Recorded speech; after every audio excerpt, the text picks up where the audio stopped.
not able to attend the class, for them the recording will be clear.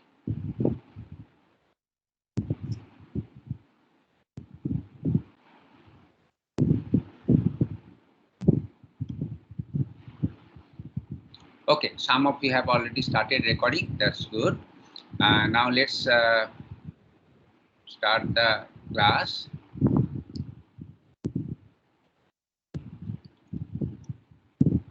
So today we shall start the discussion of a very popular and well exercised one area of research once upon a time, maybe 20 years back.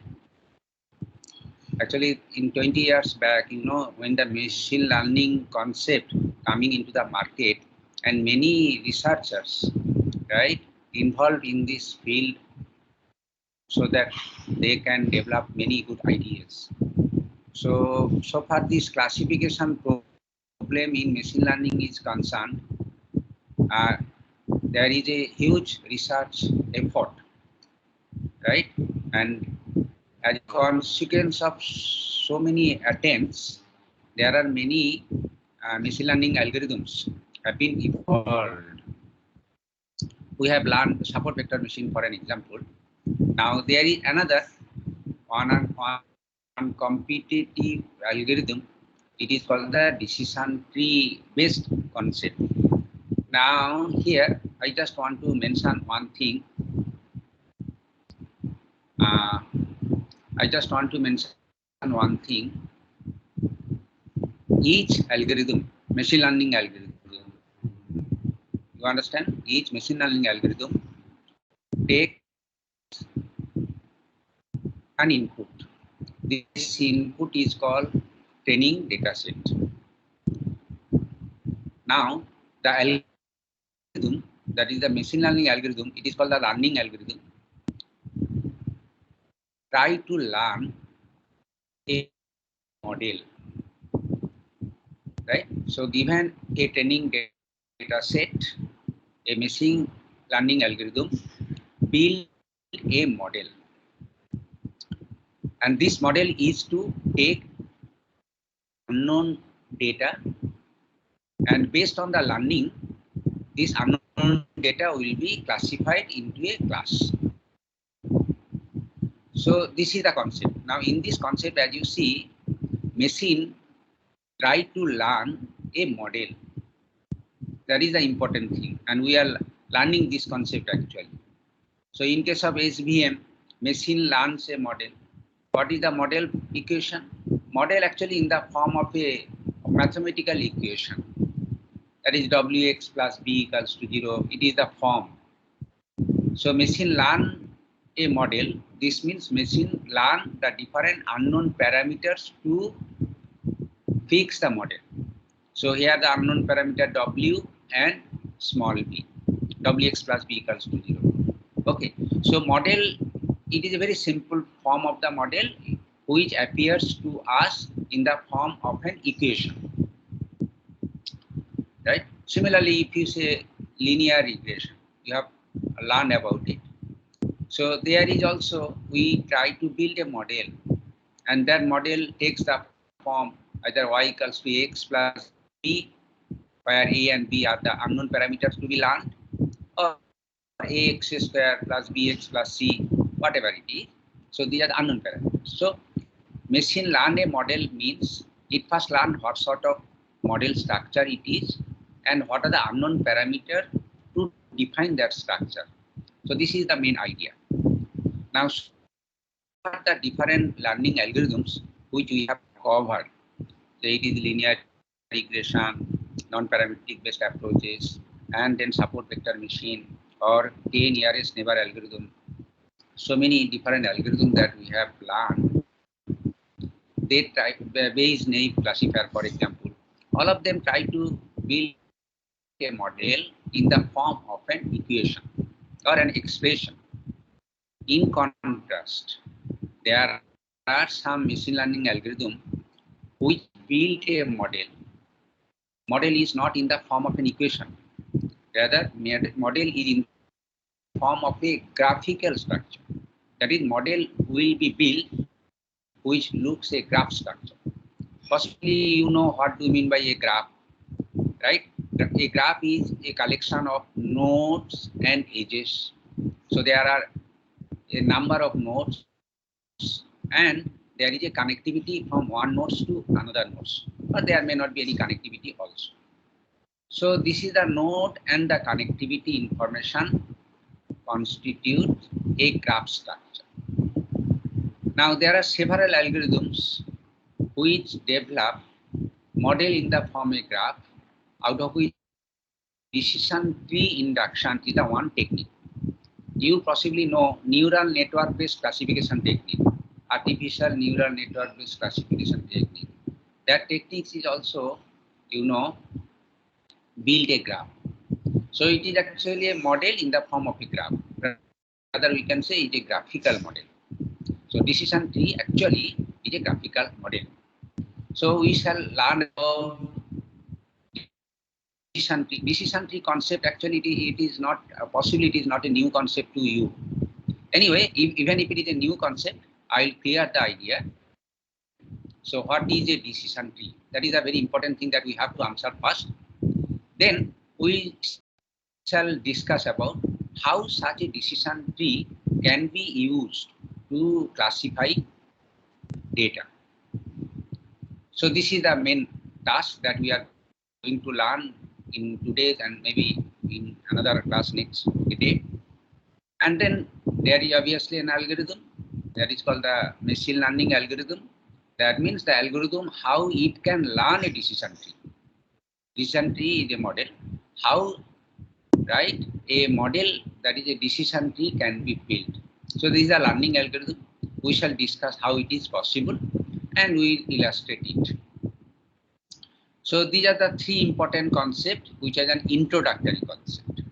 After this introduction is over, I shall come into the discussion of one very important concept, the concept of entropy. This concept of entropy plays a pivotal role in building a decision tree, and the concept of entropy should be clearly understood because many questions, usually your interviewer, if you want to appear before any placement activities or even your your what is called your placement activities or even either promotion cases, whatever it is. So people usually try to test your knowledge. If you say that, okay, I have studied data analytics, then people can catch you asking questions from entropy. There are many questions can be posed from the entropy.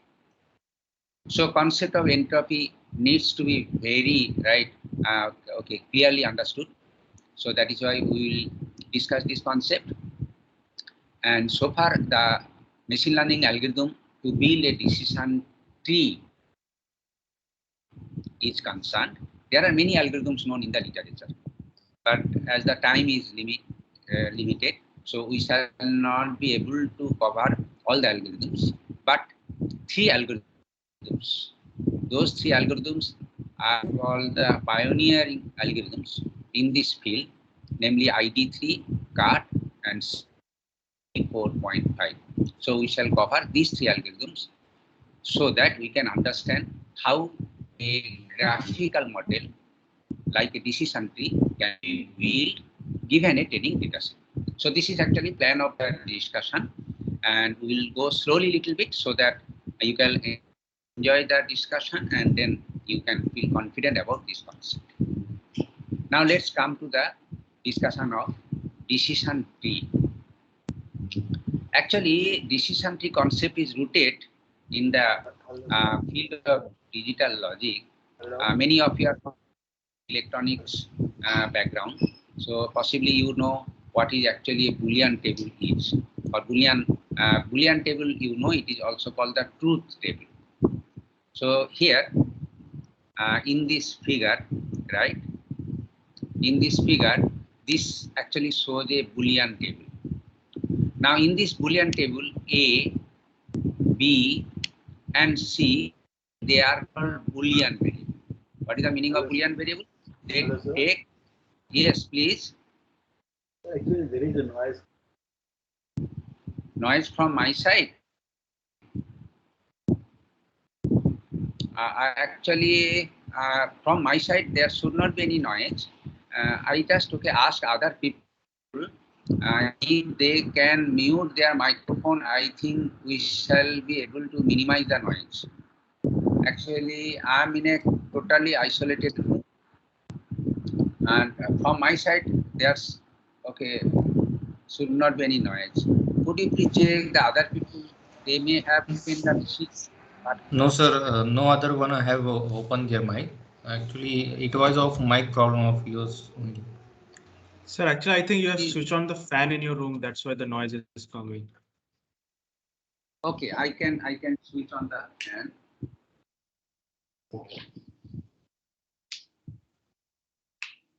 Now you tell me whether noise is reduced or not. Yes, sir. No Yes, sir, noise. reduced. Sir. Okay, then it is due to me. Okay, maybe that because of the fan. Noise from the fan. Now it is okay, right? Yes, sir. Okay, good. Okay, fine, no problem.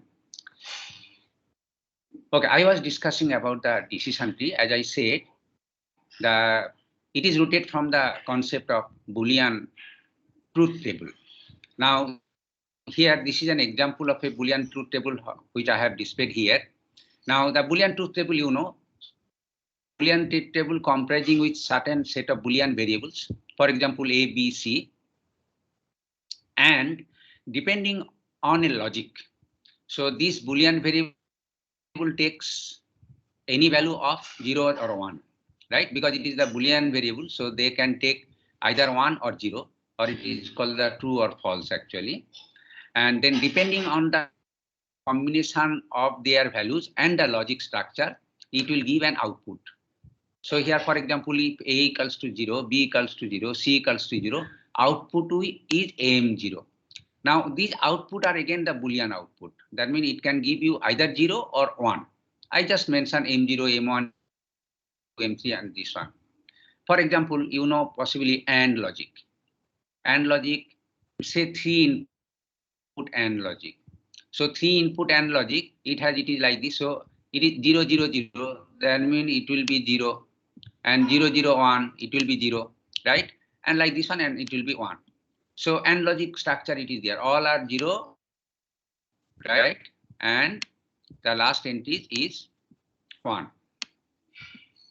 Okay, you understand? So this is a 3 input AND gate. Similarly, if I say, would you draw the truth table for 3 input NAND gate or 2 input NAND gate or NOR gate? This you can know. You will be able to do that because it is a class 9, 10 standard discussion, which you have already know about it. And those are the students from electronics background. They, no need to mention anything to them actually. So this is the concept of a Boolean truth table, right? And so here what we do, so using a Boolean truth table, we define or we describe or we express the logic of a digital circuit. So logic, that means AND logic or NOR logic or NAND logic, is OR logic, like this one. So this Boolean truth table is useful to define logic of a circuit, digital circuit. That's fine. Now, if this is the truth table, then the same information which this table gives you also can be depicted using this kind of structure. Now here you see the same information. What I want to say, meaning of the same information. If A equals to 0, B equals to 0, C equals to 0, then output is M0. Now here A0, B0, and C0. Output is M0. Now take any one, right? So this one, M5, right? A is 1, so we go there. Then B is 0, so we go there. And C is 1, so we go there. Then output is M5. Now, so this structure you see, this is an equivalent, right? Equivalent structure to this Boolean truth table actually. So the two things, they are equivalent actually so far the information is concerned. So this is an example of a decision tree, and this decision tree particularly it is called binary decision tree. Why we said so? Because here the node value actually it is, you see there is a node and there is a connection. That means that this A is connected to B, this B is connected to C. Okay, so here the node, and if the value of node is equals to 0 or the value of node is equals to 1, so only two outcomes are possible for any node, and so that is why it is called the binary decision tree. Decision tree can, so it is for the binary values, right? And decision tree not necessarily only binary values, it can be other values also. And the decision tree that we have not necessarily that only for the Boolean value, that means only binary.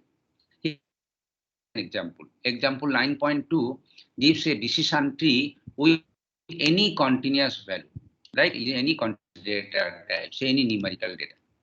And this is an example, as you see, A greater than B. Now it gives although two outcomes, true or false, and this one.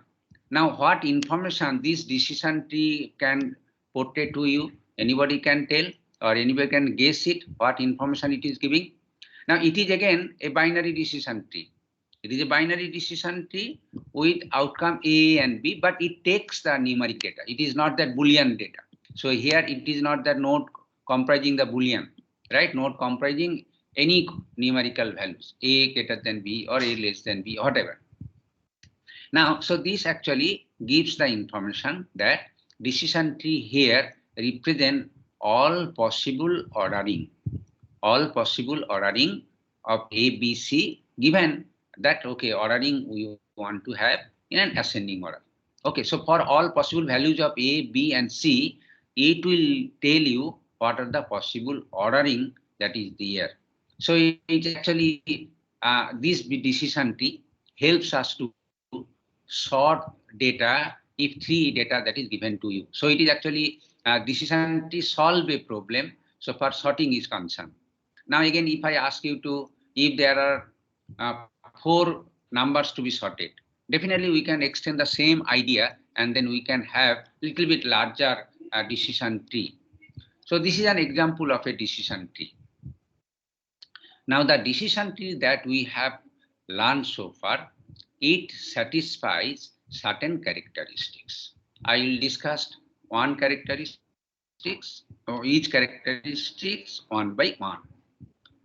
So the first point that you should note that decision tree may be binary, may be ternary, may be n-ary. N can be any value greater than or equals to 2. So n cannot be equals to 1, of course, because it does not have any meaning so far the decision is concerned. Okay, so it is n-ary. N can be greater than or equals to 2. Now this is an example. Anybody can tell what is the n-ary, whether it is a binary or ternary or quaternary. Any what is your answer? It is an n-ary tree, right? Now just tell me whether it is a binary decision tree or not. Answer is yes or no. No, sir. No, sir. Okay, not. No, Then sir. what? Yes. So what is the n value here for this example? It is different at different level. A different one, but the maximum right edges 3. that you can. Okay, for 3. 2. So here for this 3, right? So what are the maximum Ternary. number of edges that is for a node? That will be the decision point. Okay, so it is actually ternary tree. Now there is so second point is very simple. There is a special node called root node. Actually, it is a graph. You know, it is also a graph. Although in this graph there is no cycle, so it is called acyclic one graph. Now, so as given a graph, and if you want to move from one node to another, definitely you have to start from a starting node. So in this concept, there is a node which can be considered start node, or it is called the root node. Now in this example, this node is the root node. This node is the root node. Okay. So there is a special node called the root node, and only one node will play the role of a root node. Now all other nodes will be classified in two categories, either internal node or it is called the terminal nodes or leaf node. So the second is the internal nodes. Here, all the nodes which are shown in a elliptic structure, they are internal. So this is the one internal node. This is also one internal node. This is the one internal node. So they are actually, these are the internal nodes, we can say. Now, all other nodes from where there is no right going edge, terminal node. Baby, All these nodes are called terminal nodes or leaf nodes, because from there nothing is there, nothing is coming out. So it is the concept. Now let's come back to this one, right? Here also you see these are the internal nodes and these are the terminal nodes. Okay, so terminal nodes, actually what is the implication of the terminal nodes? Terminal nodes implication is that it is A. What is the AF is? AF is output. What is the implication of input node? Implication of input node, they are the input. So ABC are the input. And what are the age information?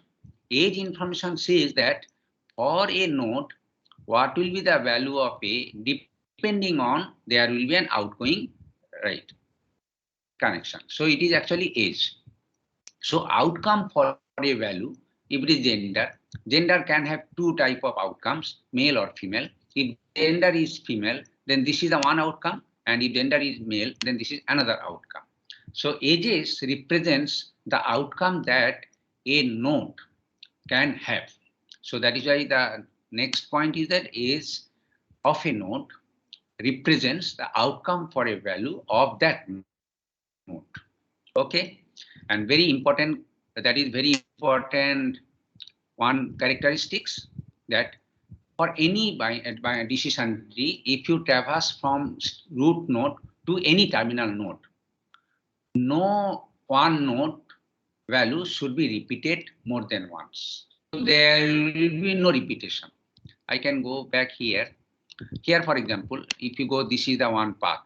As you see, all nodes are unique.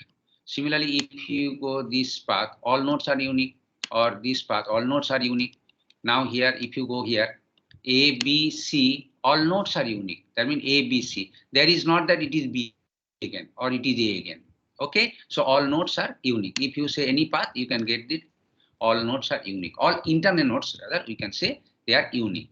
So never repetition is allowed. That is very important on characteristics so far decision tree is concerned.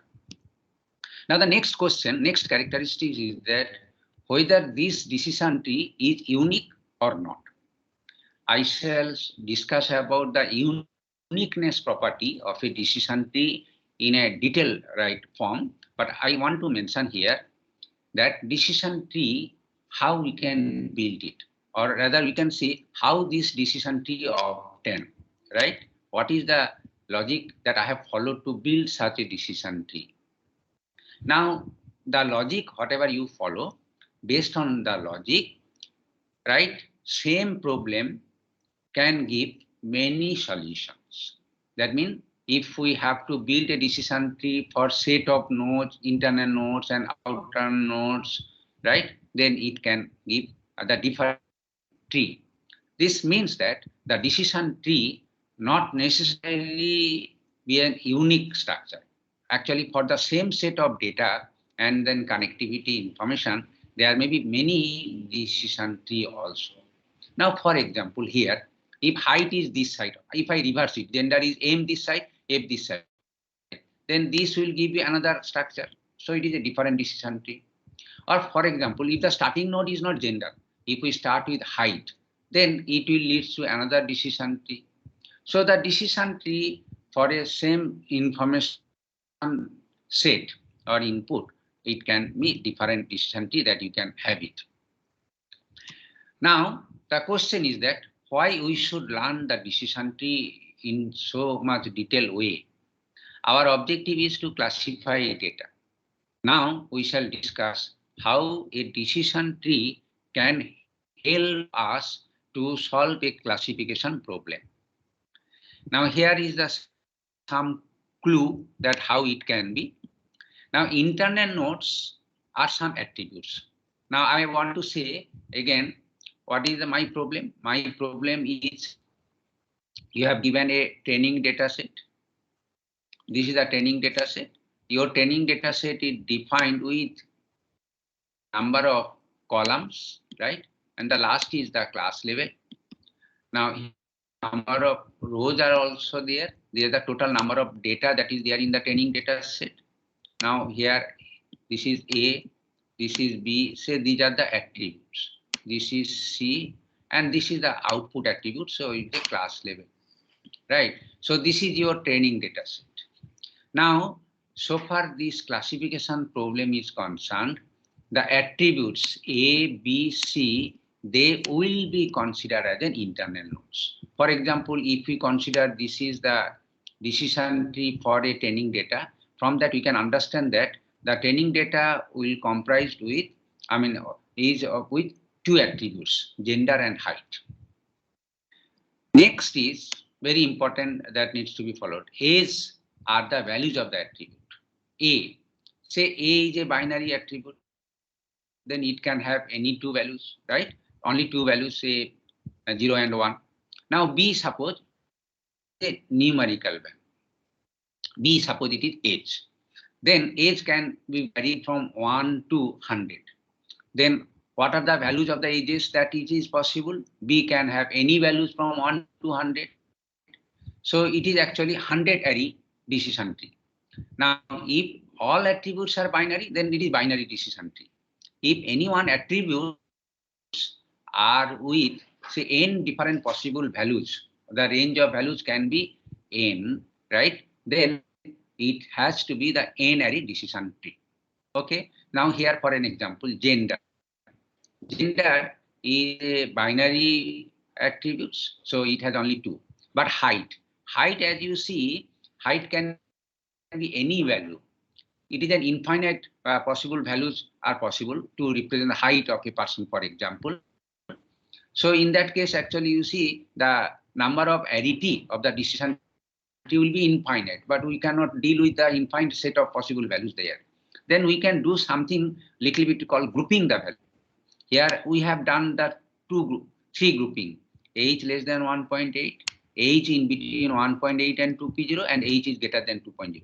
Now there is some experience that provoked me to have this kind of grouping. You can have other grouping also, and accordingly decision tree will be different.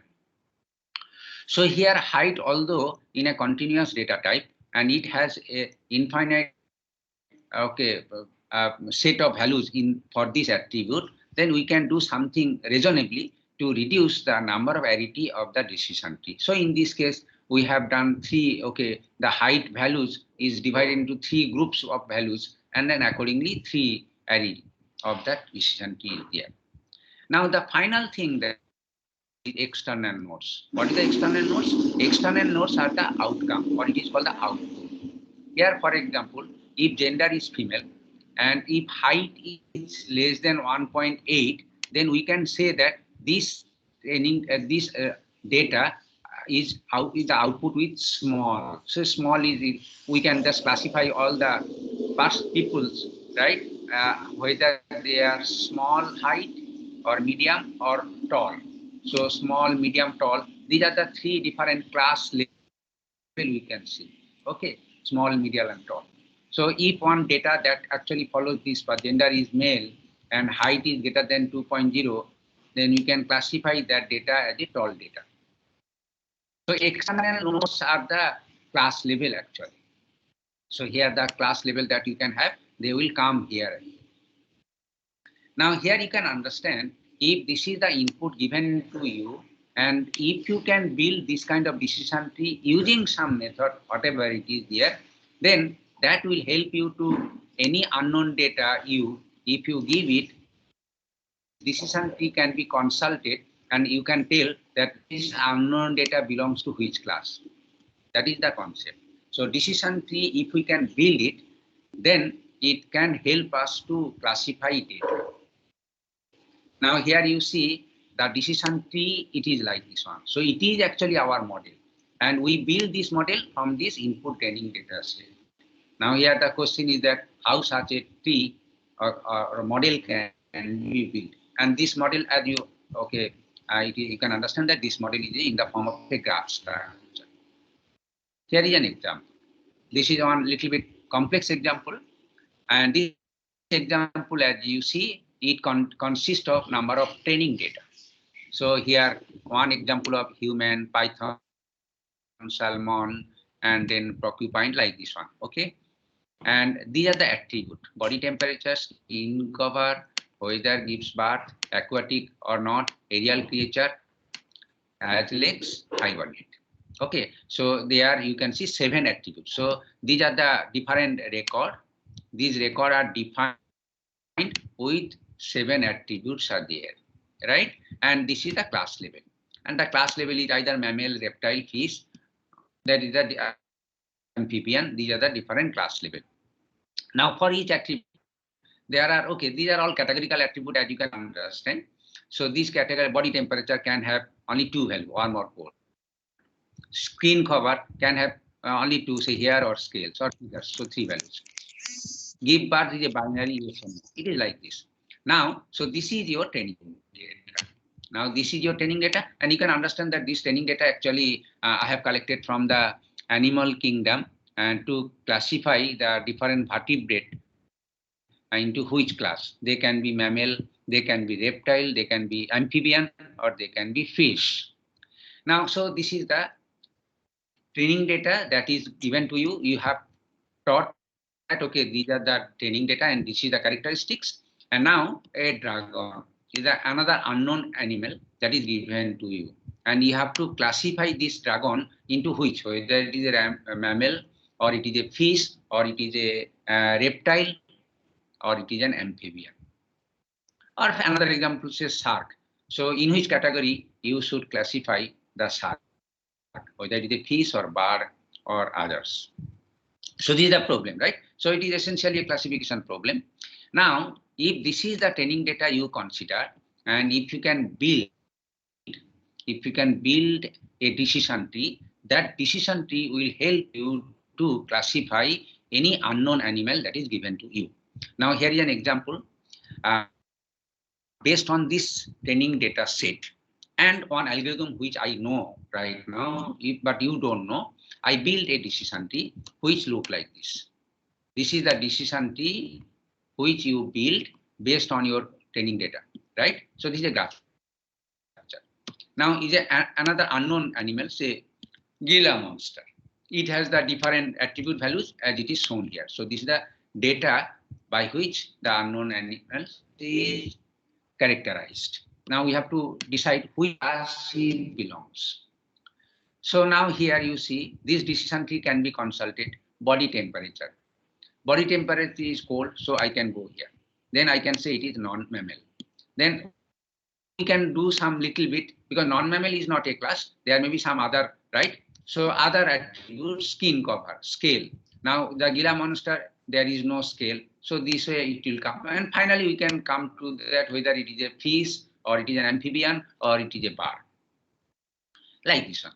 Right? So this way, this decision tree can be used to classify any unknown data. And such a decision tree can be built based on a given input data. Now, how can a decision tree can be built? That is actually decision tree building algorithm, or that is actually how machine can learn a decision tree, or machine learning algorithm, which we shall learn about it. Now here, few things that I want to pinpoint much more. The example 9.3, that is the vertebrate classification, show you how we can solve a classification problem. But here, if you can see, I have solved this classification problem as if I'm asking the question and answer. So the Gila monster, then my question is that, what is the body temperature? Say it is cold, then my answer is cold. Then I can go to the next one. So this way. Now here in this example, as you see, a person's whose characteristic, the data is this is gender M, and then height is given as the 1.8. Then I can use this one. So what is the gender? M. So I can just ask the question to know what is the gender type? M. And depending on, we can go here. And what is height? The height is 1.8. So I can go here, right? And then I can say that, okay, this person should be classified as a medium M, class M. So he's actually asking question and answer. So that is why this is very important. Ask, because this is important so far our algorithm to build a decision tree is concerned. We usually build a decision tree asking a series of questions about the attributes. Now for each attribute, series of question means we ask that whether this attribute satisfies this value or that value. So that is why it is asking a question. Now, whenever you ask a question, there will be an answer. So each time getting an answer, we follow up again question asked. So this question asking a question and then getting an answer, and then if we repeat it, then ultimately it will lead to a terminal node. And that terminal node actually represents that in which class the unknown data should be. Now, so here the series of questions and their answers can be utilized to build a decision tree, what I want to tell. Okay. So decision tree, therefore series of question and answer can be stored or can be mentioned in a more precise way. That is why it is called a structure. It is called a hierarchical structure, top-down structure. That is why it is called a hierarchical structure. And this hierarchical structure, it is actually a graph structure consisting of nodes and edges. Right? Nodes represents the attributes, edges represents the value of attributes. Right? And this actually is the model. And this model, once it is built, then you can use it to classify any data. Okay, I hope you have understood that how decision tree become very important so far the classification task is concerned. Now let's come to a little bit formal way of defining a decision tree. So here I'm trying to define a decision tree. That means what is a decision tree? Okay. So far our knowledge is concerned, we can say that a decision tree is a graph structure which can help us to classify an unknown data. It is fine, but it is informal definition, right? A formal definition can be more like. So this is about the input. D, the training data set consisting of n number of records, and each records are defined with a set of attributes, m number of attributes, and each record is an exclusive data. That means it belongs to any one class out of k classes. So C is a set of classes, k number of classes are there. So this is your input definition of the data set. Then a decision tree T, okay, so T is a graph. A decision tree T is a graph, is a tree. Now, actually, there are two forms of graph. One is the simple graph, another is a tree structure graph. So in case of tree structure graph, there will be no cycle. What is the meaning of that? So suppose it is one graph. I am drawing one graph, right? And it is there, right? So if I here and here, then I can say this is a graph without any cycle. But say suppose if it is connection is like this, then this is a graph with cycle, because from this node we can go here, come back there. But if it is acyclic, then starting one node, you can go to another node, but you cannot go to all node line. So it is a concept. But however, from starting root node, we can reach to any other node. So it is actually a tree. That is important. That is why we say that is a decision tree. Associated with D, that means the decision tree can be built based on this input D. Here, each internal node is labeled with attribute AI. Then how many different internal nodes, different type of internal nodes? That will be decided how many different type of attribute by which this dataset D is defined. So it is there. So the internal nodes are with M different, right, labeled. So they are all A1 to AM, AI. Now each edge is labeled with a value that can be related to a particular AI. So if AI is an internal node, so AI, right, and this is an internal node, then the edges, how many edges are there? The number of edges will be decided by how many different values of this attribute AI have. If it has 5 different values of AI, then only 5 edges are possible, right? If it is only 2, then only 2 edges are possible. And if AI has n different values are possible, then n different edges are possible. Now each leaf node here, each leaf node, if you come to the leaf node, or it is called the terminal node, is labeled with class CJ. Now all internal nodes are labeled with attributes, and terminal nodes or leaf node or external nodes are labeled with any class J. That means it says that what is the output. So this is the definition of a decision tree. Of course, it is a formal definition, mathematical definition by which we can define it. Now let's come to the more crucial point. How we can build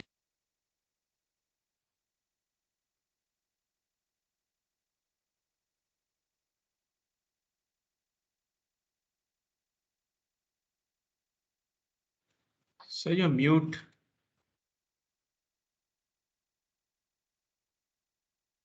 Sir, you're mute.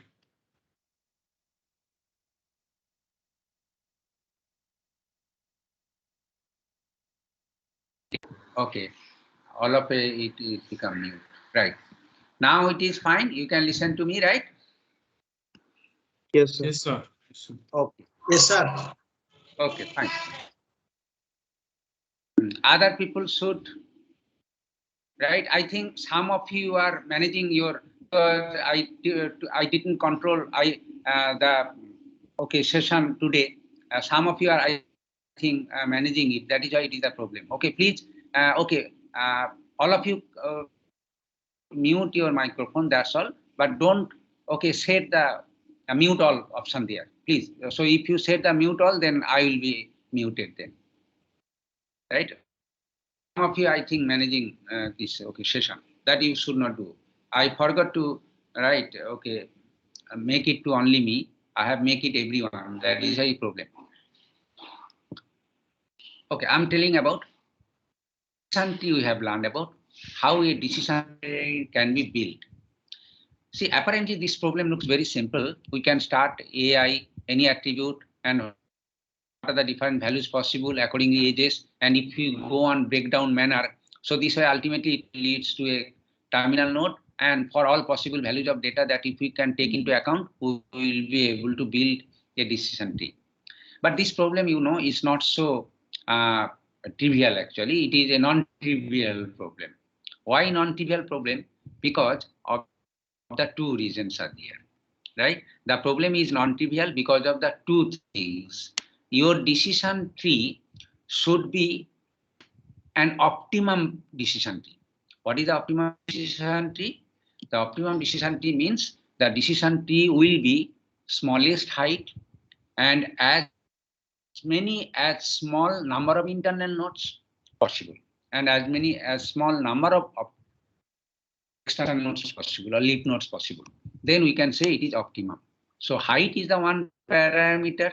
Another is that number of internal nodes and number of total leaf nodes that the decision should contain will be minimum numbers. If it is possible, then we can optimum. Now, why we should go for optimum decision tree? The reason is that if the tree is optimum, then the time to test an unknown data will take, because if suppose there is a decision tree with path 100, right, steps required, and one decision tree path is 20 steps required. That means only 20 question and answer to be asked and answer to be taken to decide the outcome of the record. On the other hand, if it is 100, right, the path length is 100. Then starting from root node to the terminal node, so 100 questions are to be asked. You have to take the answer for each, and then so that definitely the latter one with the decision tree 100 path length will not be the preferable one. So it should be optima. Another thing is that the decision tree you have to build in such a way that it should give always the correct result. Now, inaccuracy of the result may come in different situations because if your training data is not proper, or it may have outlier, or it may be noisy, then definitely you will be able to build a decision tree which may not give you the accurate result. But we have to deal with the problem or noise in the input. So even in the noise in the input data, how we can build a decision tree that it will give always accurate result or decision.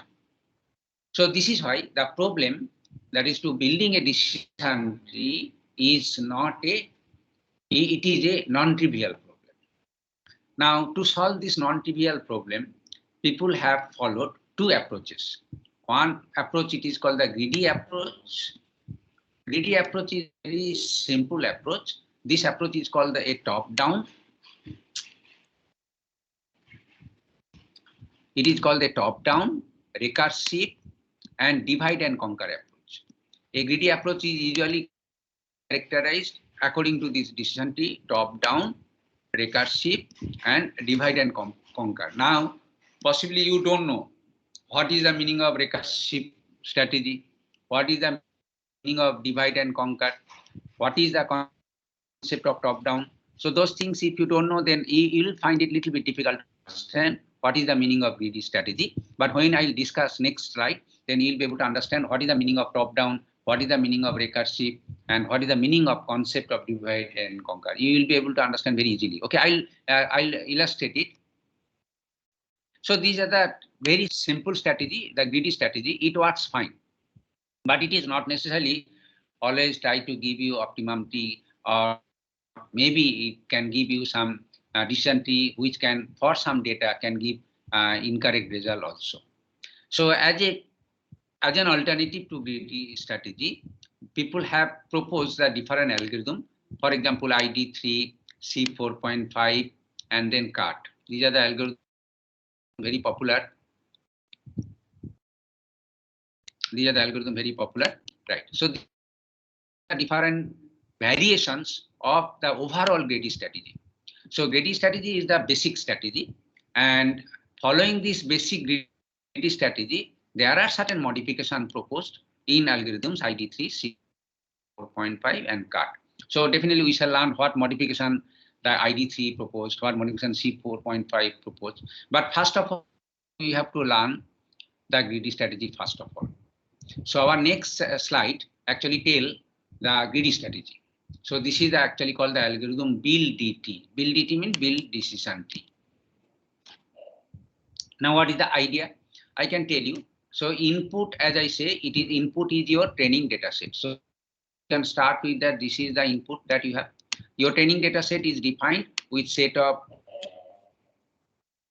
attributes. These are the set of attributes, right?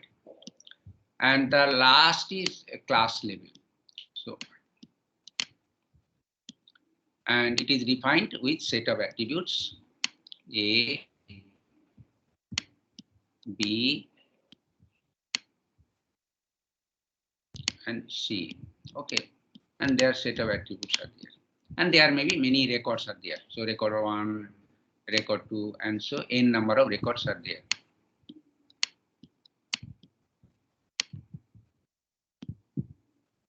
Okay, so this is your input. That's fine, right? This is your starting with this. We want to build a decision tree.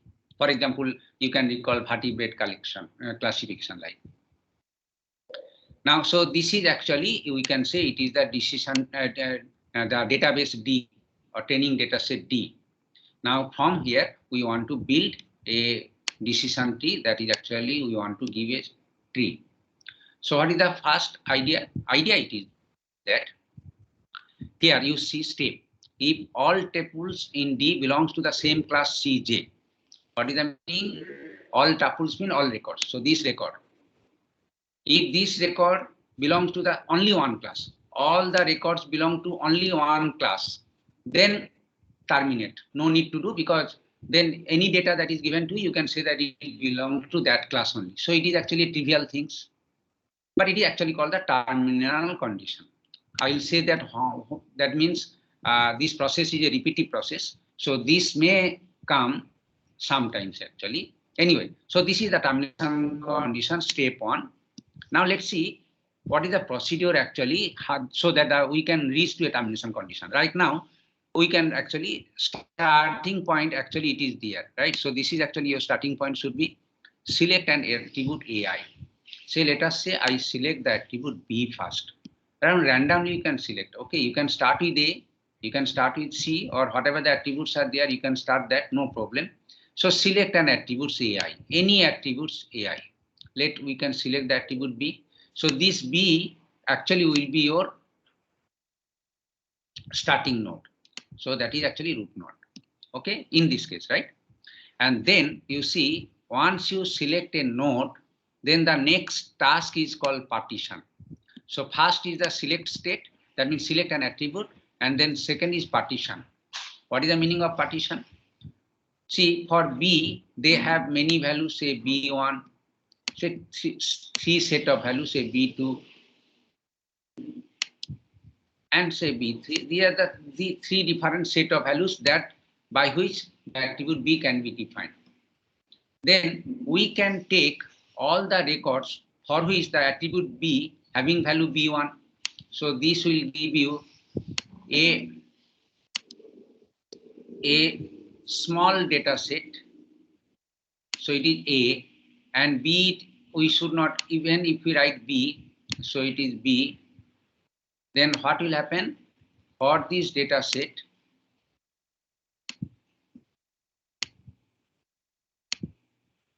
all the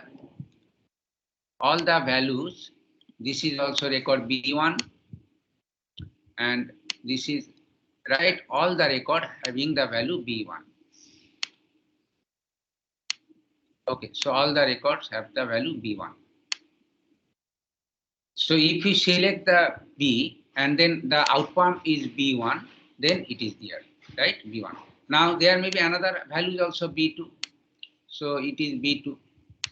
Then what will happen? So this will be another partition table. It is there A, B, and C, and this one, right?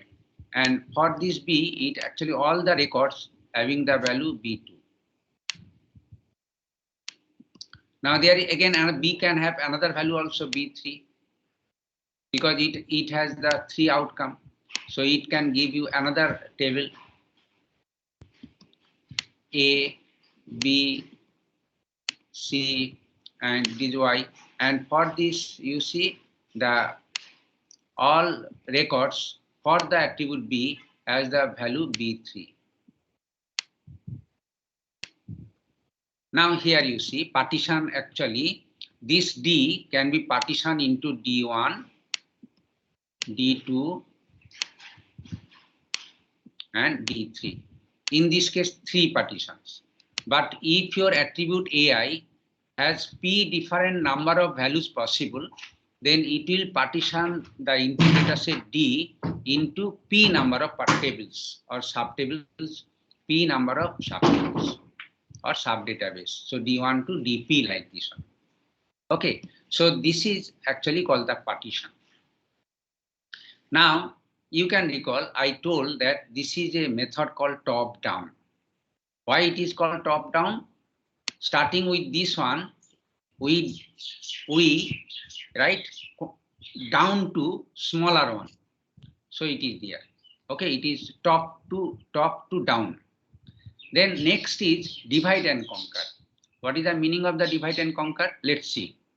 We have partition. After this partition is done, then you see step 4. What step 4 is that?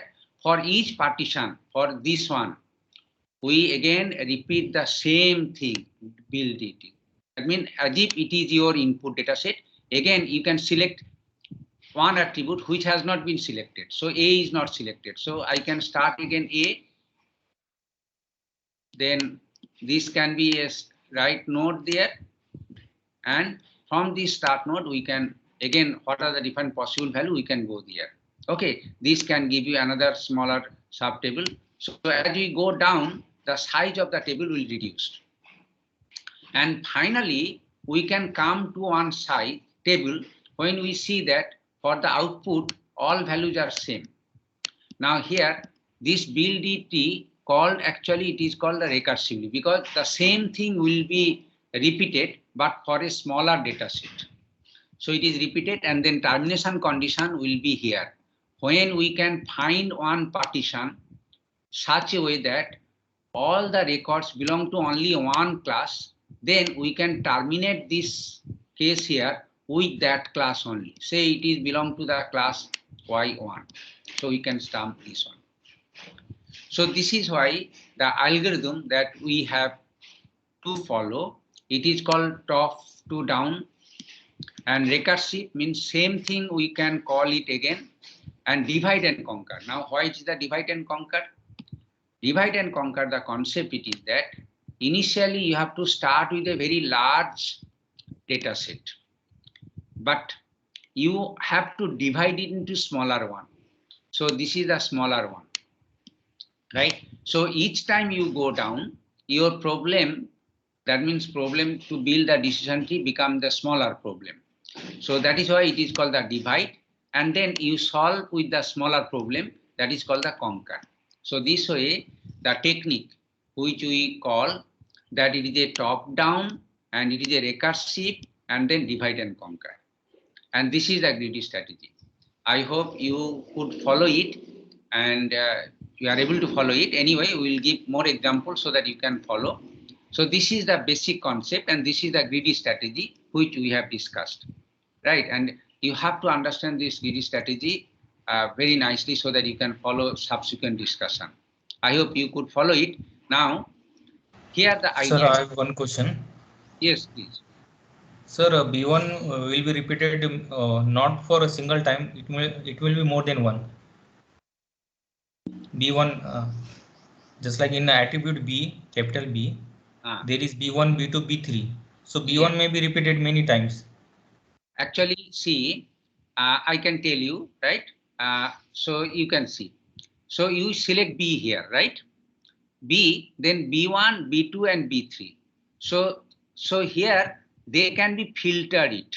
So this smaller partition have the only B attribute value only B1, and in this table the B attribute value, right, only have the B2. I mean all records for which the attribute value B is B2 and for B3. So this way we are filtering out, right? And as a consequence, subsequently at the lower right level, we don't have to bother about B, and so B should not come again. Again here also, if you start here, B never will come because B has been taken, and then because there is no variation in B because B has only one value. Okay. Yes, sir. Yes, good. Okay, so this way, actually, whenever we take an attribute here, select an attribute, and then we can filter it to have the smaller partition, and then filtering has these characteristics. Anyway, we can come back again if you have any doubt. Let us have a real life one example so that you can follow it. Now here, you see, after selecting an attribute, the idea it is called the partitioning. Sometimes it is called the splitting also. Because here, so actually initially your decision tree for considering the entire data set. But whenever you come to a lower node B, actually the next node will represent only the smaller partition of the data set or smaller part of the data set. So this way the splitting is coming, and in case of splitting, as you know, the attribute values will decide how many splitting is required. That is why, so the attributes type is also very important. Now here is the splitting criteria, that is called the splitting in build decision tree is very important things to know, that what are the different splitting condition may come.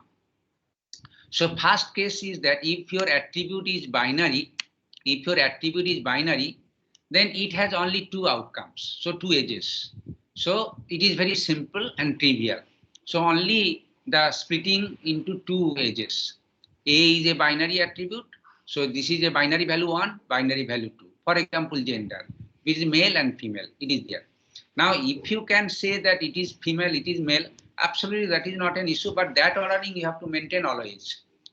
The left side, if you say that female, then make it always female, and then right side that is there. So it is not that. Ordering is not an important, because binary attribute, both outcome is equally probable, so you can take any one. So it is male and female are the two outcome is there. And this is a very simple one. Okay, if the attribute is gender, it has only two partitions. That is what I want to say. On the other hand, if it is a nominal attribute, you know, other than this binary attribute, it can have more than one outcome, more than two outcomes. If it is more than two outcomes, for example, one nominal attribute, say marital status. Marital status can have three different possible values: single, married, and divorced. Now, that is fine. We can split it into three ages. Now, marital status, say suppose another is that widowed. We have to take into account, right? Then we can give another ages there, 4 ages are there. Now, sometimes the nominal attributes, if they have more than two values, 3, 4, or 8 values or 100 values, then we can also follow binary OA splitting also. So this is an example of multi-OA splitting. That means whatever be the attribute value, accordingly, you can go for that splitting. But sometimes people can also want that our decision tree should be always binary decision tree. If you want to enforce this rule, then that is also possible. Then in that case, you can go for binary splitting. You can go for binary splitting. Now let's see what is the meaning of binary splitting. Now, an attribute, marital status, has, say, suppose 3 attributes. So we can make into 2 groups always. Here, for example, single is the one group, and then married, divorce is a group. So this will give a partition D1, say suppose here, right? Where for this marital status, the record is always single. But this will give you another partition, say D2, which can give you the marital status, both married and divorced. Okay, so that is why it is called the binary splitting actually. That means it is there. Now binary splitting you can do in many ways. For example, married this time, single, divorce also. This is also one grouping possible. Single, married, and divorce. This is another group also possible. So how many different subsets that you can have for the set of values for which the attribute is having, accordingly so many splitting that you can think about it. Okay, so this way it is actually binary splitting that you can have it. Okay, but it is actually if the nominal attributes with only fewer different values are there, then multi-way splitting attribute is more recommendable other than binary splitting. But if you want to have your decision tree in the form of a binary decision tree, then you can go for that one only. Next case is. Sir, can you, sir, one second. Sir, can you go back to the previous slide? Yeah, sure. Sir, in this, no, the 16, number 16, yes. Sir, can you explain the diagram? There's small and medium, and then large and XL is right. But the moment church size goes medium and large, XL on the other side. Yes, yes. Actually, so I have discussed about nominal attribute. First case is binary attribute. This is very simple. For example, gender, or maybe hobby, book and TV, only 2 values. It is like this. Okay, this is the first case, right?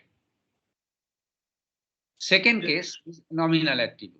Nominal attribute may be, okay, multi-way. That means how many different attribute values are there, and go ahead with that one. So it can, in that case, it can be ternary. The attribute value is 3. It can be quaternary if it is 4, and n-ary if it has n different values. Okay, so this is multi-way split. Next is binary splitting.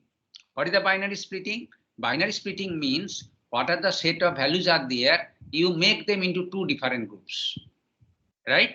Now this grouping can be done in many ways. That is what I said, there are many different ways how the grouping can be done. For 3 different values, single, married, and divorce. So these are all binary splitting as you see. Okay, so these are the cases are there, right? and so D1 and D2 and like this one. Okay. Now next is third case.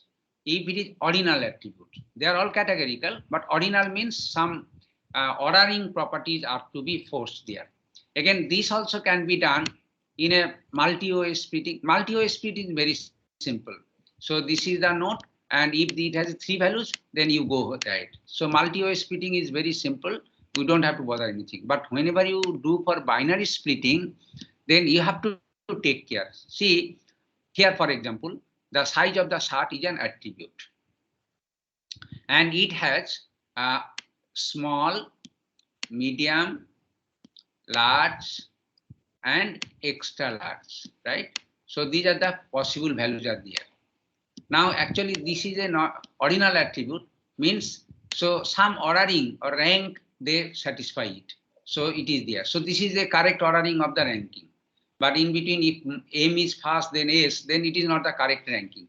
Now, whenever you have to take the group, there are many possible ways so that 2 groups can be formed. For example, here SM, LXL. SM is the one group and LXL is the one group, right? Now, this is actually a valid splitting because we can enforce the right ordering, because this is actually a sub part. So SM and LXL, they have the ordering property satisfied. Now, similarly, we can take S and ML. So take S is the one and MLX is the one. So this is also correct. But here you see S and L, if you take this one, and M and XL, if you can take this one, then it is not valid. This is because the ordering that has to be followed subsequently from each attributes, it is there. So this is not a valid splitting. So this is a valid splitting, this is also a valid splitting, but this is not a valid splitting.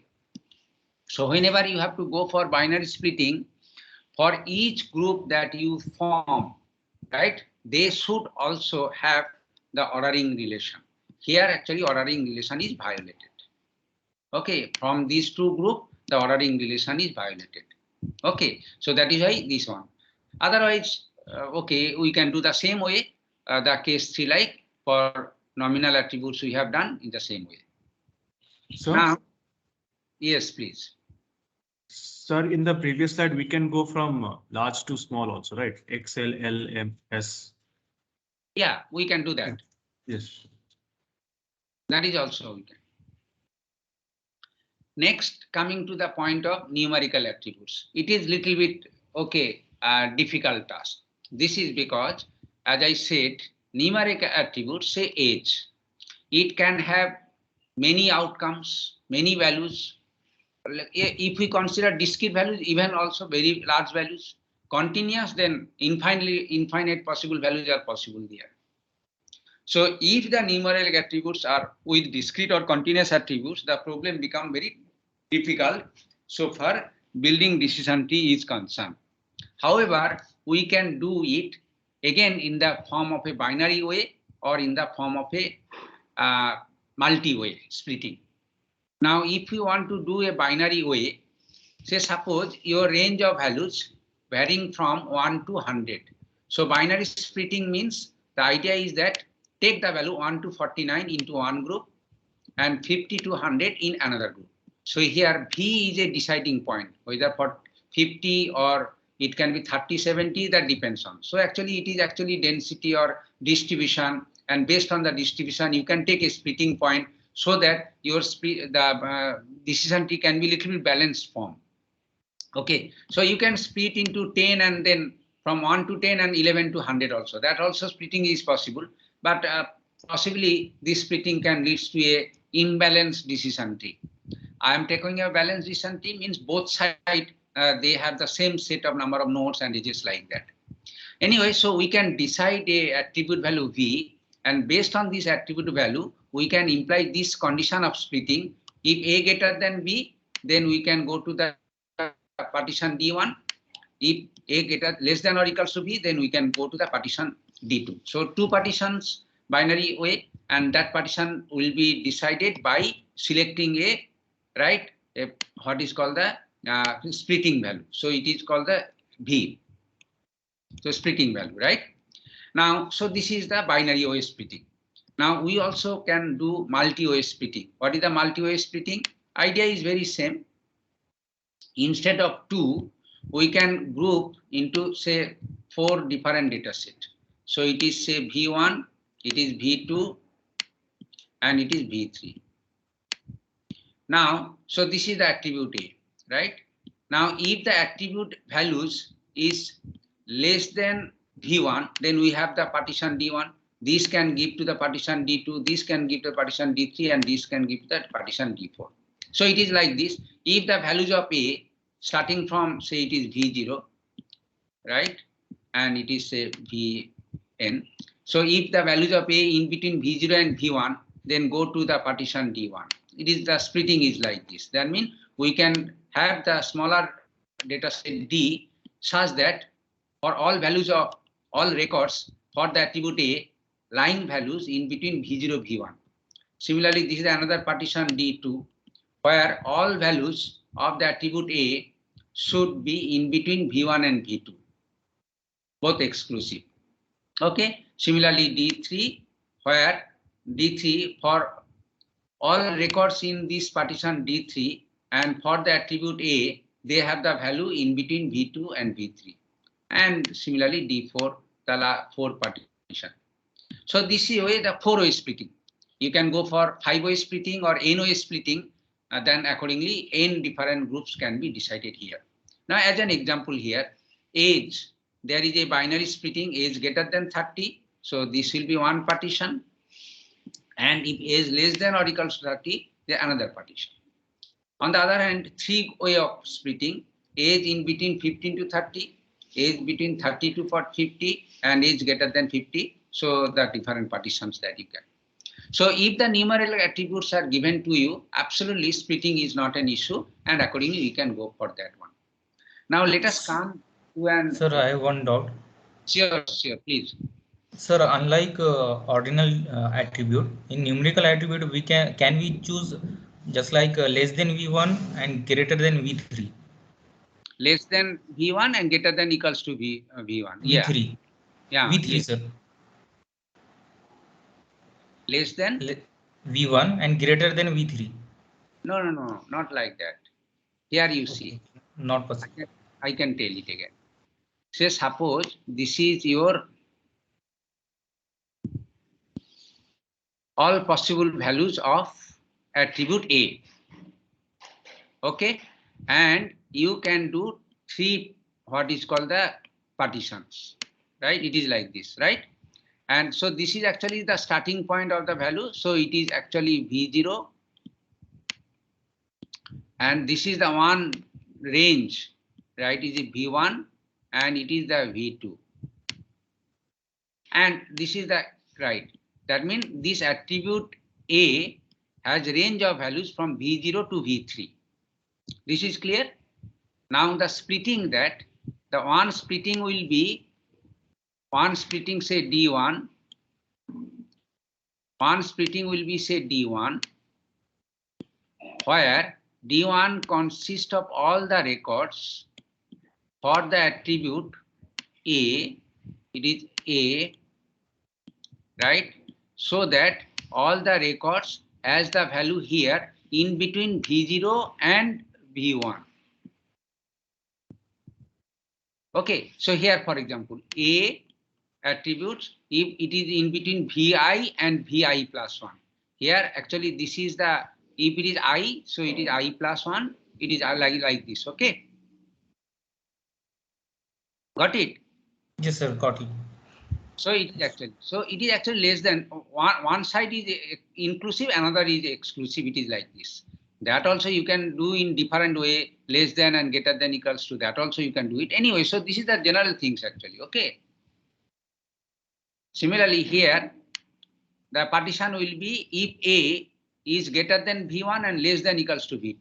And for this you can say the A is greater than V2 and less than equals to V3. So this way the partition can be planned. Okay, so it is up to you how you can write the program. Okay, got it? Yes, sir. Okay, good. So this is the partitioning that you can. Now let us consider an example so that how the BuildDT algorithm can be exercised. I say again, top down, recursive, and divide and conquer. Let's see how we can do that, right? Now let us first get the familiarity about your data set. It is a very simple data set, consists of only 15 records, and it has only two attributes, gender and height, right? And it is a three-class problem, small, medium, and T. The class levels are small, medium, and T. Now gender, this attribute has the range of values, male and female. So it is binary attributes. On the other hand, height, it is a numerical attributes. The range of values that it has 1.5 to 2.5. So it is 1.5 to 2.5. So the lowest value is 1.5 and the highest is 2.5. So it is the range of values. So this is the height attribute, right? The class level is S, M, or T. And we want to build a decision tree for this data set. Now let's see how we can do that. Now, first thing is that, as I say, you can recall this algorithm that I have told. So we can start from here, select an attribute AI. So for this training data set, you have the option of selecting any one attribute, either gender or height in this case. Now let us, without any anonymity, let us start with the gender first attribute. Okay, then select gender. So we can select this gender, right? And then here is the idea, right? So select the gender. Okay, once the gender is selected, gender has the two outcomes, F and M. Now here you see these are the records that we have selected from here, right? These are the records, right? And here we can partition. The first record will go to, so if we select gender and for which value is F, as you see the gender all attributes, right? Gender for all records, right? Have the, for the attribute gender have the same value F. And here in this partition, so it is actually partition, we can say D1, right? And this actually gives the partition D2 because it is a binary partition, right? So 2, right? And D1 consists of the record 1, 3, 4, 5, 7, 11, 13, 14, 15, where the gender value is always F and height actually depending on the values are it is there. For example, here 1, 1.6, then 3 also 1.9, then 4 is also 1.7 this way. So it is coming this way, it is coming, it is that way, right? So this is the two partition, right? The first selecting gender there. Now, once this partition is done, again we repeat the same procedure, but only for this table there. As we have already decided gender, so our next attribute remaining, which is the only height, right? So now we can start with height. Now height, as we have already mentioned, height has the range of values 1.5. So it starts from 1.5 to the range of values is 2.5. Now we have to decide a splitting criteria in this case. Splitting criteria means what are the range of values that we can do it. Now here the splitting criteria, I say that it is 1.1 is the one splitting point, and another splitting point I have considered 2.0 is the another splitting point. Okay, 2.0 another splitting point. So my condition is that if H is less than 1.8 one criteria, and if H is greater than 1.8 but less than equals to 2.01, and if it is greater than H 2.0 is another, right? So this way I can take it here. Now height H less than 1.8, that is the one partition, and you see this partition will give this one, right? Here all the data satisfy these values. Next is height is in between 1.8 and 2.0. So it's greater than 1.8 and less than 2.0. So it is that this criteria I can say it. And for this criteria, we can get this partition D2. And the next is H greater than 2.0. For this data set, as you see, there is no record for which H greater than 2.0. So this D3 is empty. So D3 is not coming into the picture, right? Now here you see, after getting H 1.80, next we have to start, anyway you have to stop it anyway, but fortunately you see there is all record belong to S. So whenever a training data set belongs to the all record in S, then we can take that it is in the small data set. And otherwise it is again here M, all record belong to this M. Now let's come to here again height. And here also we can see H 1.8 for this partition we can see. And this is also small, this is M. So they are now reaching to the termination condition. So it is 2. Now this way, if we go it, finally we can get the decision tree, which looks like gender, height, and this is the tree that we can have it. Now in this case, as you note down, the ordering of the splitting of the attributes take gender is first, right? And then height is, gender is first, and then height is second, the ordering. Now we could take in different way. Height is first and gender is last. If you repeat the same procedure, possibly you will get this kind of, again, this one. Here is the height is first, and then gender is second, right? Now if we take the height and then same splitting criteria that we have it, the same splitting criteria, then we can get the partition D1. So it is actually D1 partition. So it is a D1 partition. Then so it is a D1 partition. Then it is a D2 partition. And here is the D3 partition. Now once based on this partition, we don't have to take only splitting criteria, because here you see all record belong to the same class S. So you can this one. This means that the age is not to be, gender is not to be considered in the next splitting condition, because this next partition, next splitting is independent of the gender actually. So no need to do that, right?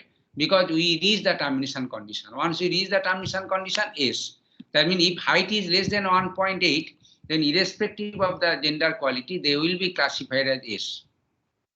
Similarly here also, as we see it is there, right? So it is M. And here also this one. Now finally, if we take height as the criteria, right, splitting criteria first, then we can do it. And this is the decision tree. Now you can surprisingly note that this decision tree and the previous decision tree, they are not same, although training data set is different, same.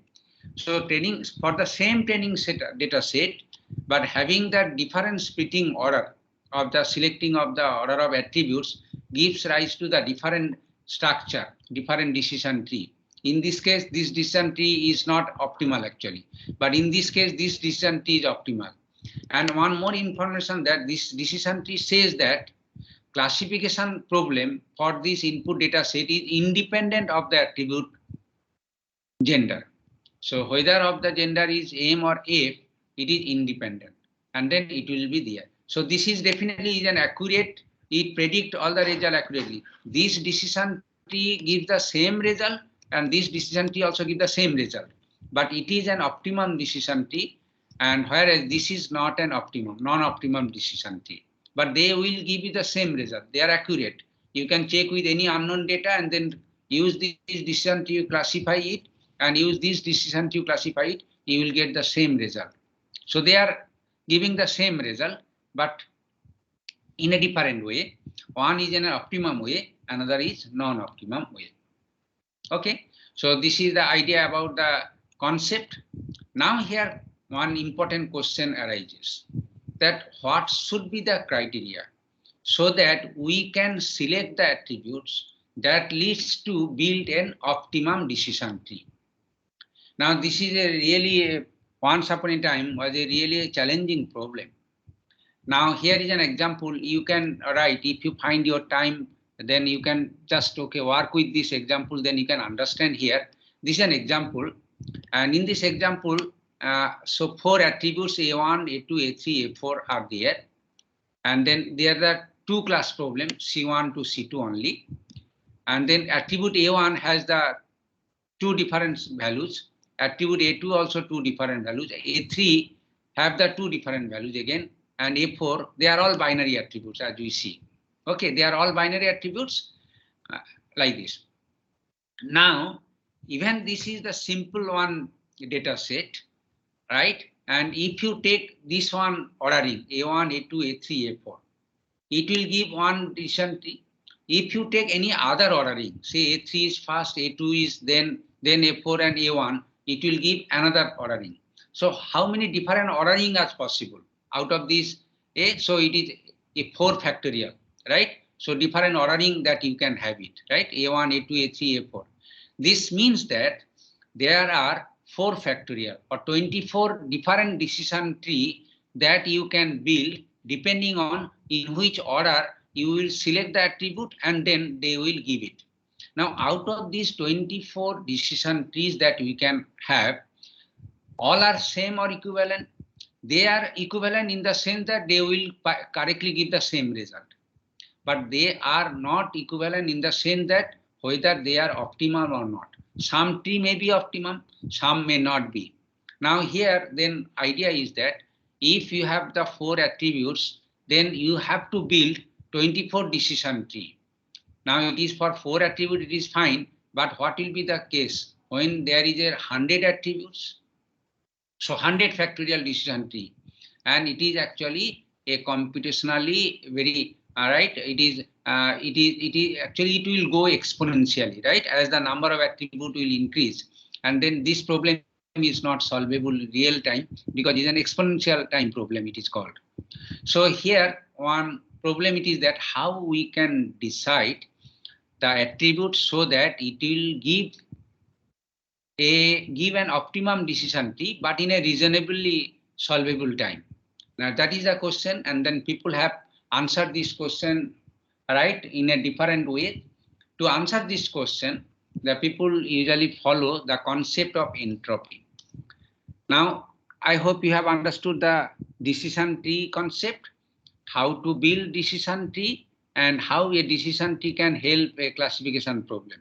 Now, we have to discuss about how we can build an optimum decision tree. To understand this concept, I mean to this technique, first we have to have very clear idea about concept of entropy, because here the concept of entropy is being used to build an optimum decision tree. Now, the concept of entropy is very interesting concept. You possibly know the entropy when you are studying about physics, chemistry, or thermodynamics. There you have studied this concept entropy, right? So entropy for a physical matter, right, physical substance, it is denoted as, it is represented entropy as S. S is an entropy, right, in thermodynamics, in physics and chemistry, it is S.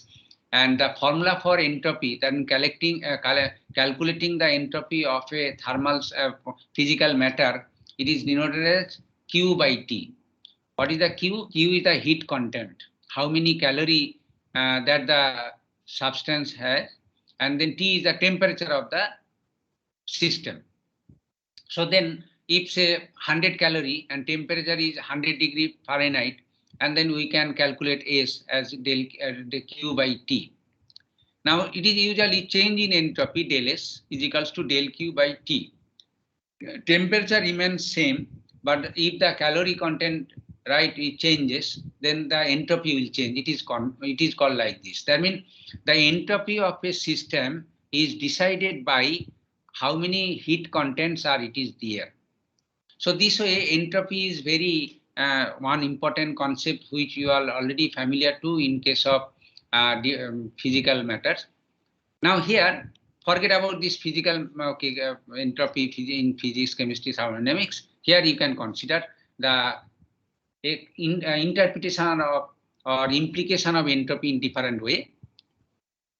Now here, say suppose these are the 3 boxes, B1, B2 and B3, 3 boxes are there. And in one box, the gas molecules are like this one, where the gas molecules are confined within a certain region. And another, it is there, and another it is there. Now tell me, in which box the more quantity of calorie or thermal things it is there? B1, B2, and B3. They are the gas molecules, right? So B1 has the more heat, or B2 more, or B3 more. Which one is more heat content? Any idea?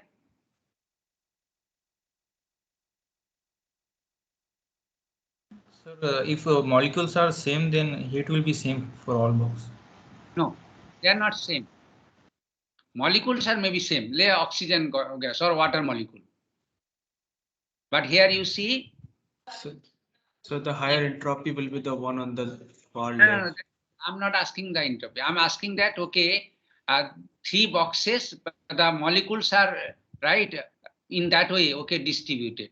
In one way, molecules are confined in one, so it is ice, right? In the box 2, it is water, and the box 3, it is the vapor. That way, right? So if it is ice, all molecules are confined into one, right? And if it is water, then they will be, right? I mean, more distribution. And then if it is gases, they are randomly distribution. You understand? So definitely the gas molecules, the box which contains the water vapor, they have the more heat, is not it? So box 3 actually has more heat, right? And again, so far this del S equals to del Q by T, the formula is concerned.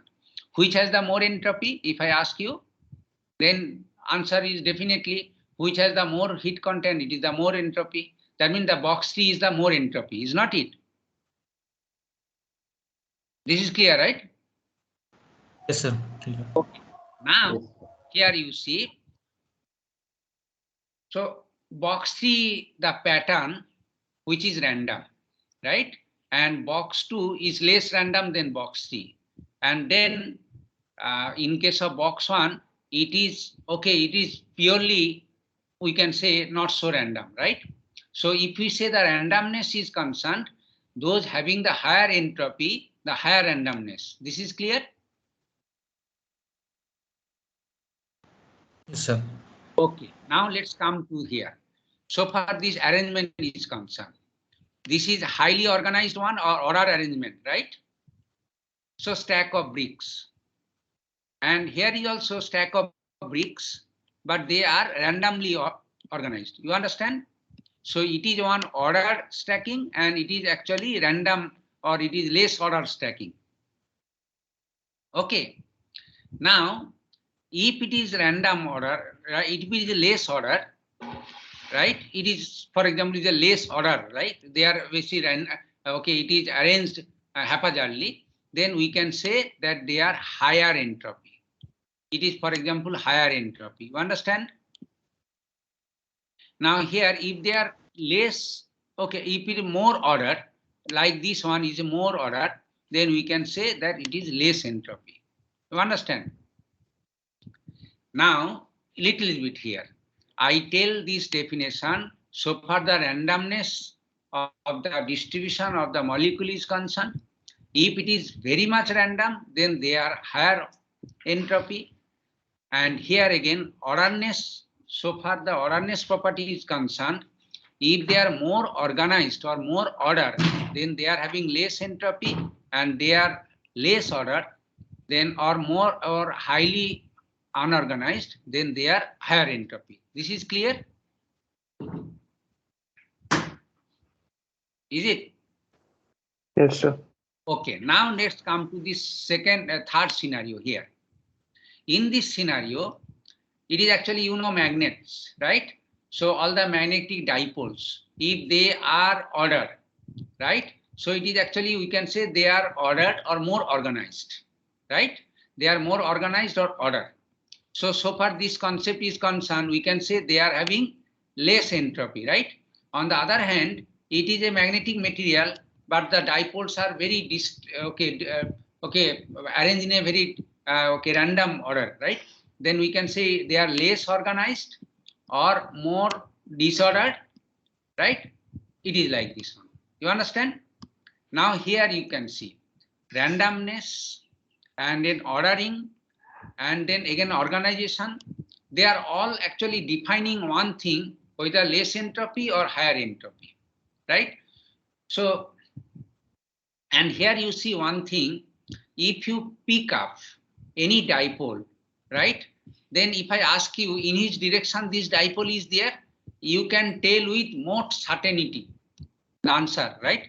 But here, if you take any dipole and if I ask you that in which direction, your answer will be with little bit uncertainty or more uncertainty. This is clear? Yes, sir. Sir, I have doubt that there should be more probable in case of more organized. No, probability I'll come into that later on. I'm telling you that, okay, now say suppose you take any one dipole from here and any one dipole from here, right? And if I ask you the direction of this dipole in which direction, if I ask you, then okay, what answer you can give it in for this system? Because you know that they are more organized. The direction will be left to right or right to left. Your answer will be the uncertainty with what? I never saw that, okay, in this order or that order, right? Your uncertainty will be 0.5, is not it? Yes, sir. Achha, in this case, what are the different direction is possible? 360-degree direction is possible, right?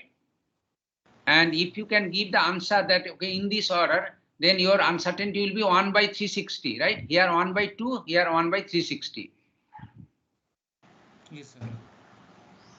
This means that here the system is with less entropy and system is with high entropy, right? So high entropy means uncertainty in your answer is high, and here certainty or uncertainty is less. Are you clear? Yes, sir. This clear. Yes, good. So this way entropy come into the picture. Entropy come into the picture in the way of randomness, whether it is order or less order, organized or less order, or giving an answer with a probability less probable or most uncertain probability. Now here is an example. Sir, just 1 second.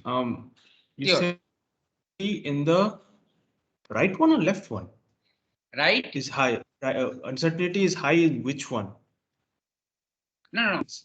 If I ask you a question and you have to give the answer, actually this question answer problem is coming into the picture because it is related to entropy. You understand? Okay, anyway, forget about uncertainty. I will come to the concept of uncertainty that way. So here actually in this picture, in the third scenario, this is the third scenario. This is also, it is like this. It is also arranged or not arranged, right? It is like that. Okay, same concept, right? If they are in arranged little bit, then they are more ordered, more organized, less entropy, and they are actually okay. So probability, forget about this probability right now. I can discuss this probability later on. Okay, less probable or more probable, that we will discuss about later on.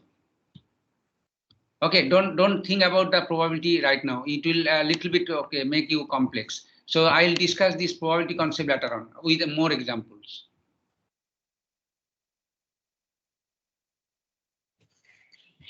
Now tell me, okay, what is your doubt? Sir, you said something like the uncertainty in the Okay. right one is more or less, something like that. That part I'm. Yes, I agree. I will discuss this uncertainty a little bit later. Okay, maybe next slide I will discuss it again. Just wait for about it. Just try to understand how the entropy come into the picture, and then so it is actually order versus disorder versus. Okay, or organized, Yes, unorganized one. So this way better. Now try to understand it. Okay, I will give you more detailed expansion there later on. Now here, this is an example, is our galaxy system, right? Universe, right? And now you know our universe is expanding every day, it is called, right? Expanding means what? Expanding means at the starting point of this universe, right? It was confined into a single mass, it is called the hole or black hole it is called. You understand? And as they passing, so this black hole, from this black hole, it is expanding. As a consequence, what you can say that uncertainty is increasing. Now here in this point, entropy is increasing, I should say, right? So somehow, so at the starting point, the entropy of the black hole was least value. We can say it is zero content, right? That time, the del Q is zero actually, it is like. And as, okay, universe is absorbing heat energy from somewhere, whatever, it is actually expanding, and then the entropy is increasing. This is clear, right? So at the starting point of the universe, it was confined into a single point of mass, and then it becomes zero entropy. And as the time increases, it is actually the entropy is increasing. That is clear, right? You should agree with me, right? Yes, sir. Now, with this point, right? So entropy is increasing. Okay, fine. Now I can come to the point of uncertainty a little bit different way. Now let us consider another example. So this example, as you see, the result obtained from the different groups, right? And it is actually result is tabulated in the form of a assignment marks, project marks, mid-sem and end-sem marks. Now another set of data. They are same records, same attributes: assignment, project, mid-sem and end-sem. Right? It is actually, you can consider the two sections data we have collected. Two sections data that we have collected. And now can you tell me which sections perform better from this data? So Left one. Left one. Which one? Left one. Left one perform better. How you said so? Sir, kind of hard to figure out because we don't have the statistical knowledge and everything. It's just numbers right now. Correct. You are right. So it is very difficult because we don't have any knowledge. They are all randoms, right? They are all not organized. First of all, we can have certain interpretation so far the performance is concerned. If all students did very good in all tests, then we can say like this one. But is there, right? But there is a procedure also, right? If you have given a raw data like this, and as you said that, okay, we don't have any statistical learning or this kind of concept, so how we can say it so, but we can apply some concept, then possibly we will be able to give the answer to that. So here that possibility is come into the picture of entropy. If we can measure the entropy of this data set or sheet 1, left sheet, and then right sheet, possibly we can give it. And in that case, okay, we can say that if they are more random or more unorganized, I can say that their performance is not good. And those are more organized, more consistent, I can say that their result is good, whatever it is. So entropy can play a role to answer this question, that which it is better, it is there. Now here let's come to the question of entropy. Why I'm talking so much about entropy right now?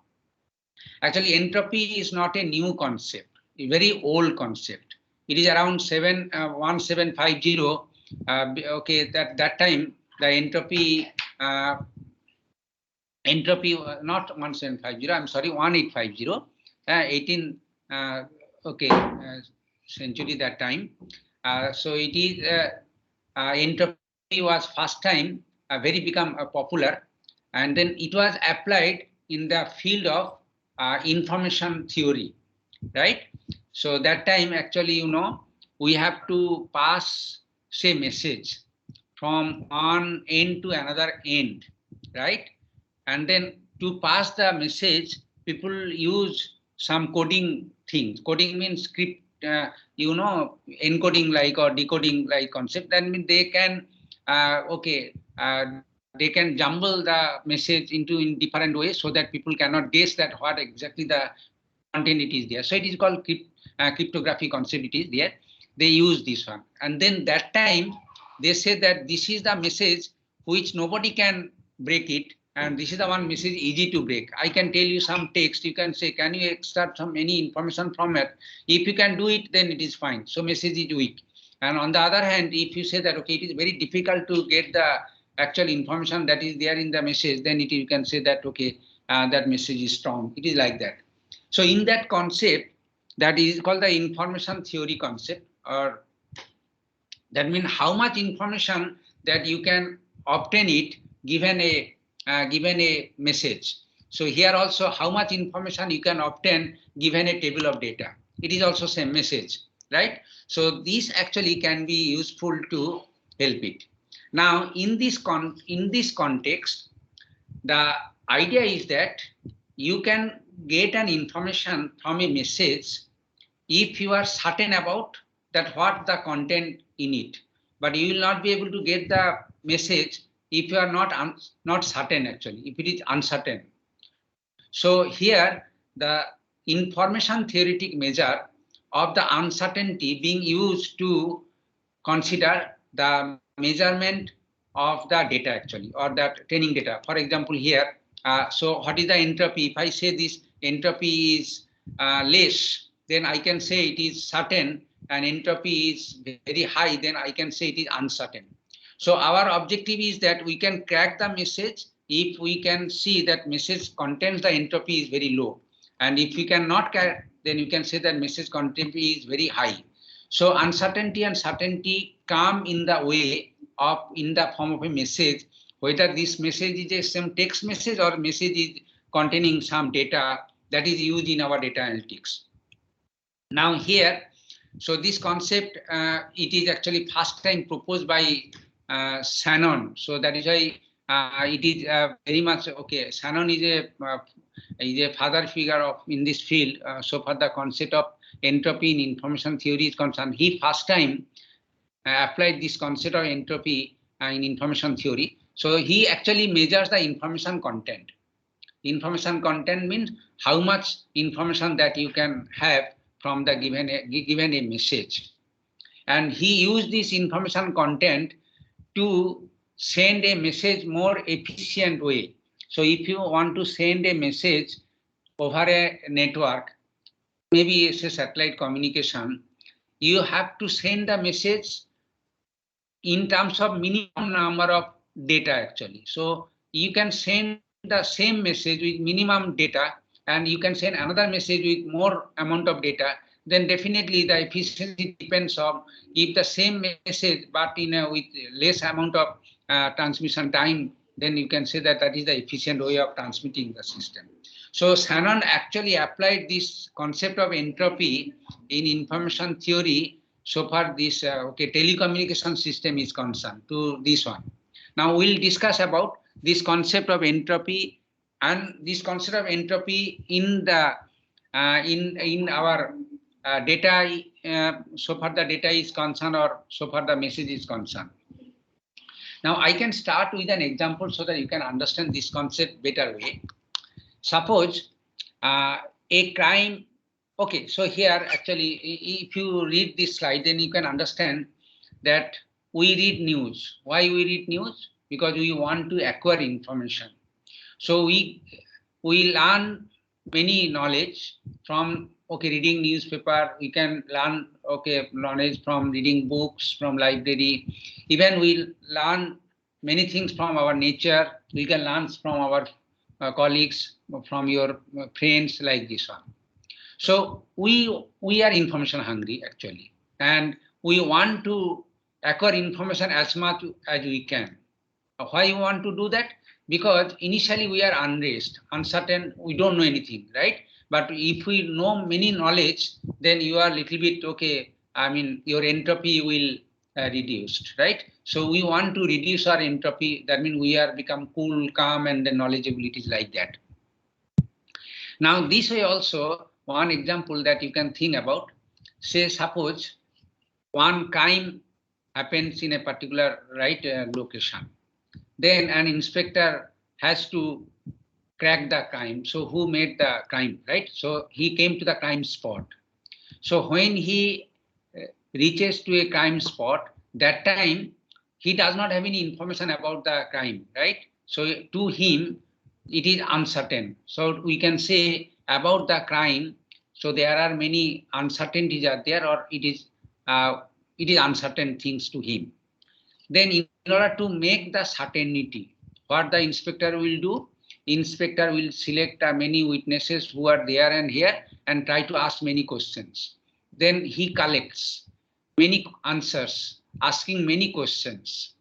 and then he try to repair all the question answer and then formulate. Actually, he formulates all questions and their answers, and finally, right, certain himself, to make himself certain to conclude, so who made the crime or how the crime happened, like this, right? So it is the concept, you can understand. So initially the crime detector came into the spot. That time everything was very uncertain, and then asking questions and getting answers, and then analyzing all these question and answer, he zeroed down the crime fact of the crime, and then finally solve the crime problem. So here we are, right, transforming from uncertainty to certainty, or vice versa, whatever you can say, right? So we are gathering information from my newspaper, library, and everything, whatever we can get it, so that from more uncertain state to perform to the certain state. Similarly, here crime detector also try to move from uncertain state to certain state. Here also in our decision making process, right, given a very large training data set, it is very uncertain things to me. But if we can, right, do something so that from this uncertainty to we can reach to the certainty, then we can, okay, decide it, we can take a better decision regarding a particular level of the class, that okay, it belongs to this class or this class. So the idea, it is this way coming, the certainty or uncertainty come into the picture. Now you can ask that probability, whether this uncertainty or certainty related to any way to probability or not. Now you will be able to get the answer right now. Here for an example, suppose you have to guess the birthday of your friend. Now, so you don't know what is the birthday, then there are any day on 365 days. So if you want to guess it, what is the certainty? It is a certainty with 1/265. So I can say that, okay, if you give an answer that, okay, this is his or her birthday, say 25th December, right? Then what is the certainty? Certainty is that 1/365. Now let us consider another example. Say suppose the day of his or her birthday. So then you can give the answer with certainty 1/7, because out of 7 possibilities, 1 will be correct. So your guess will be correct up to the probability 1/7. Now here you can see certainty, and certainty and uncertainty, they are complement to each other.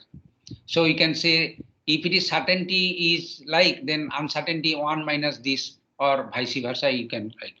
Anyway, so let's see, this is the certainty, and definitely guessing the date from a calendar year with more uncertain, and then guessing a day from weekdays more certain, right? So 1/365 versus 1/7, it is okay. In that case, uncertain, you can say about it, right? Now it may be like that, this certainty or uncertainty values lying in between 0 to 1, both inclusive. It looks like. Now another way you can also think the concept that way. Say there are few things that is happening in our daily life or in our nature, and if you want to ask the question, it is like this. So for an example, the first question, does sun rises in the east? So definitely everybody knows about it, right? It is right answer is with 0 uncertainty. You can give the answer with 0 uncertainty, or you can give the answer with 100% certainty, 1 certainty, right? Now, will mother give birth to male baby? So what will be the answer? Your answer will be, right, 1/2 certainty or uncertainty 1/2, whatever. Is there any other planet like Earth in the galaxy? If I ask you this question, what will be the answer with uncertainty value? The answer for these questions definitely can be anyone, but with an extreme uncertainty. As you see here, the uncertainty 0, uncertainty half, uncertainty infinite values, it is coming that way. Now let's come to the thing about that, the entropy. So the first question and its answers with zero entropy. For the second question, whether mother gives birth to male baby or female baby, so it is the entropy, it is 1/2. And it is the entropy with 0. Okay. Sorry, entropy is a very high value for the third question. Now here somehow the entropy is coming into the way in many ways. One way it is about the uncertainty or certainty that way, right? Now why I am asking it is actually, if you have given a data, training data, and suppose your training data belongs to only two classes, one class 1 and class 2, and an unknown data is given to you, and if you make a random guessing, then what is the probability that your answer will be correct? Your probability that answer will be correct is 1/2, is not it? Right? Sir. Yes. Yes. That means you are living with this data with uncertainty or entropy, I can say it is half. Okay, correct? Now, say suppose the training data set that is given to you, and there 10 different class levels are there, and you have to guess it randomly. Then what will be your right? Okay, I mean, certainty or giving the answer or uncertainty, whatever you can tell.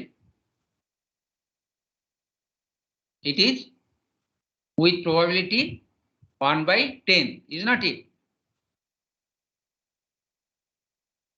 Yes, sir. Yes. Now here you can little bit getting some idea about. You can again come back to that table, right? When a table or partition come into the way, there all record belong to only one class. Then what is your uncertainty there? Uncertainty 0, right? Uncertainty 0 regarding in which class it belongs. As uncertainty 0, then you can say that it belongs to this class. Are you clear, right? So here you can see, if we can measure the entropy of a partition table, then we probably will be able to think about whether this partition is better partition or other partition is better partition. And that concept, actually entropy, is very useful to divide or to decide what should be the partition or splitting, so that it will lead to an optimum decision tree. It will lead to an optimum decision tree. And this concept actually we shall discuss from next class onward. We'll discuss about how to measure the entropy given a table. So here for an example, I show you on table here, this table. If I give this table, how we can measure the entropy? But this actually measurement techniques need some discussion, which we shall start from tomorrow again. Not tomorrow, tomorrow there will be no class. Thursday we shall start this discussion. I can start discussion about defining entropy and then how this entropy can be measured given a table, given a training data set, okay, or a data, right? So it is actually measuring the entropy of a data is the next question, and then we shall discuss about this concept of measurement, how it can be used to build an optimum decision tree. Okay, so we shall discuss from tomorrow onwards. So if you have any more question, you have asked many questions today, that's good.